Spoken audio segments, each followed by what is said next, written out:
皆様こんにちは。今回なんですけど、ソニーの最新の技術のスターベス2を搭載し、夜の映像も白飛びせずに綺麗に 4K で撮影できるドラレコをご提供いただきましたので、レビューしていきたいと思います。今回ご提供いただいたのは BIOFO というメーカーの A139 Pro の前後2カメラタイプ。外箱は英語なんですが、ちゃんと日本語の説明書が入ってます。箱に入っているものはフロントカメラの電源ケーブル、スペアの両面テープと SD カードリーダー、タイプ A とタイプ C の USB ケーブル、リアカメラ接続用のケーブル、 USB がさせるシガーソケットのやつ、反射を抑えるフィルター、内張り剥がしなど取り付けに必要なものは全部入ってます。フロントカメラはこんな感じ。カメラ自体が回転するので自分の好きな角度で調整可能。リアカメラはこんな感じで、リアカメラの角度調整もできます。こちらのドラレコにはモニターがついていないので、普通のドラレコと同じように SD カードに映像が記録されますが、BIOFO のアプリをダウンロードするとスマホとドラレコが接続できるようになり、録画された映像の確認がスマホでできます。またドラレコの細かい設定もアプリから行うタイプ。前後ドラレコの取り付け自体は思ってるよりかなり簡単で、ケーブル2本で取り付けできます。こちらのドラレコの接続方法を詳しく見たい方は、今画面の右上の方に出てきたボタンを押してもらうか、動画の下にある概要欄に動画を置いておくので、それを見てもらえたらなと思います。なのでサクッと説明しますが、まずフロントカメラを貼るところを脱脂してカメラ本体を貼り付けができたら、長めの USB ケーブルでシガーソケットから電源取ります。次にフロントのドラレコにリアカメラと接続するケーブルをつなぎ、後ろまで配線を持っていってリアカメラとつなぐだけ。これだけです。 GPS のアンテナもフロントカメラのところについているので、 GPS のアンテナを別で設置する必要もないです。なのでフロントとリア2つのカメラを貼り付けてケーブル2本つなぐだけで設置完了。取り付けはめっちゃ簡単です。 DIY やったことない人でも簡単にできますね。それでは皆様が気になるソニーの最新技術を使った 4K ドラレコの画質がどれほど綺麗なのか、実際に車に乗って見ていきたいと思います。まずは SD カードをドラレコに入れます。ちなみに SD カードはついてこないので別で買ってください。 Amazon で買うか、個人的にドスパラで買うのが一番安いと思います。 SD を入れ込んでエンジンかけて電源がオンになると自動的に録画が始まります。モニターがついていないので、初期設定や SD のフォーマット、ドラレコの設定はスマホとドラレコを接続して全部アプリ上で行います。アプリは iPhone でも Android でもアプリストアで BIOFO と検索すると出てきますので、それダウンロードしてアプリの指示通り Wi-Fi を使って接続します。初回の Wi-Fi 接続のやり方は、フロントカメラの一番右のボタン、これを長押しします。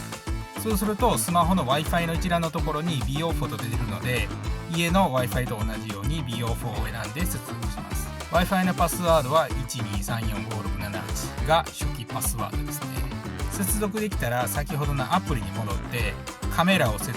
ボタンを押して画面の通りに進めていくと、カメラの映像がスマホに表示されます。ドラレコはエンジンをかけると自動的に録画が始まって常に SD カードに記録されますが、事故などで強い衝撃を受けた時はその箇所だけ上書きされないように自動的に動画ファイルにロックがかかって上書きされて消えないようになってます。それでは肝心のドラレコの画質について、僕が今使っているコムテックのドラレコの画質と比較してみたいと思います。まずは日中のフロントの映像から。これがコムテックの200万画素、これが BIOFO の 4K。 明らかに綺麗なことわかると思います。ミラー型ドラレコのコムテックが200万画素のフル HD なんですが、今回の BIOFO は4倍の 4K なので明らかに綺麗ですね。リアカメラの映像はこんな感じ。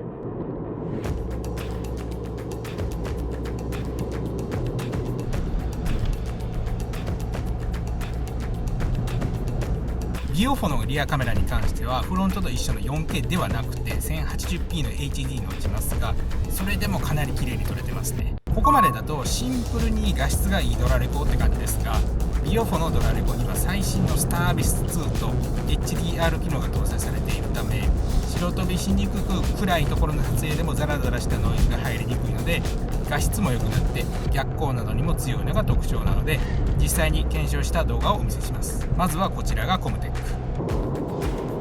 トンネル出るときに出口の明るいところが結構白飛びしてるのがわかると思います。これが BIOFO。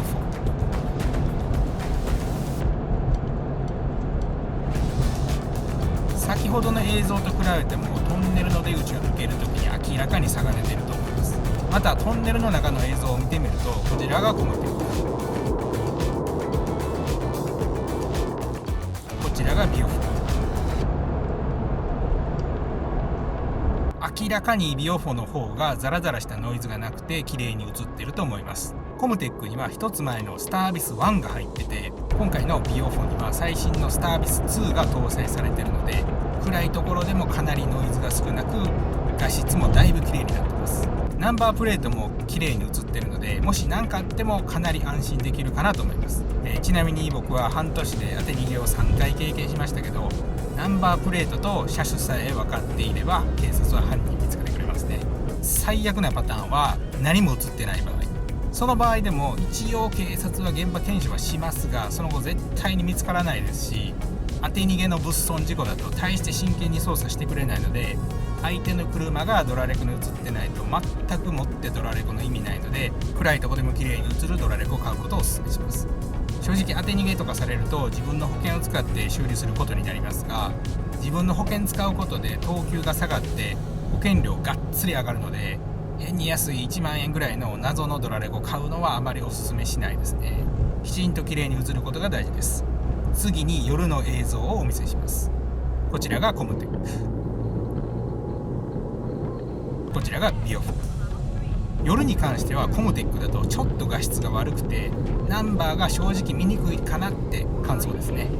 対してビオフォは綺麗に映ってますね。やはりソニーの新しい技術が入ってるおかげで夜も比較的綺麗に映ってるのだと思います。僕がメインで使っているコムテックのミラー型ドラレコは電子ミラーが使い勝手良くて便利でいいんですが、ビオフォの 4K と比較するとやはり画質の粗さとか夜のノイズが多いのが目立ってしまいますね。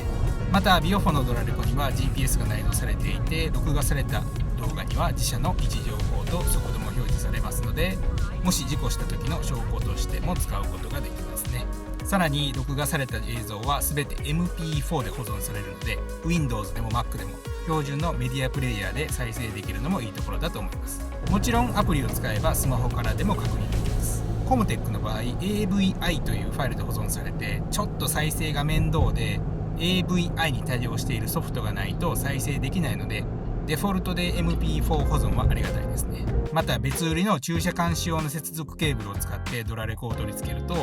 駐車監視機能も使えるようになります。カメラの監視範囲で何かが動くと自動的に録画してくれたり、衝撃を感知すると自動的に録画してくれる機能ももちろんついてます。また車のバッテリー保護のために車のバッテリーが一定量以下になると駐車監視モードをオフにしてくれる機能ももちろんついてますので、バッテリーが上がることもないです。2023年の5月時点で 4K とソニーのスタービス2の両方が搭載されたドラレコはまだかなり少なくて、今市場に出てるドラレコの中でもここまで綺麗に 4K で撮影できるのが今回のビオフのドラレコの特徴ですね。お値段は Amazon で 43,999 円。クーポン使えば割引になるみたいなので、概要欄にクーポンを置いておくので、そのコードを Amazon で入力していただけるとある程度割引になるので、ぜひ活用してください。これまでの話をまとめると、最新のソニーの技術スタービス2を使った 4K ドラレコ、 HDR 機能もついて暗いところでも白飛びせずに綺麗に録画できて、ドラレコの取り付け自体もケーブル2本だけで完了。 DIY の初心者でも綺麗に配線を隠せて意外と簡単に取り付け可能。自分で取り付ければ2万円ぐらいかかる工賃ただ。ドラレコ自体にモニターはついてないんですが、アプリと接続して全ての映像の確認ができて、設定もスマホから行うタイプ。2023年の5月時点でスタービス2搭載で 4K 撮影できるものはこのドラレコしかない状況なので、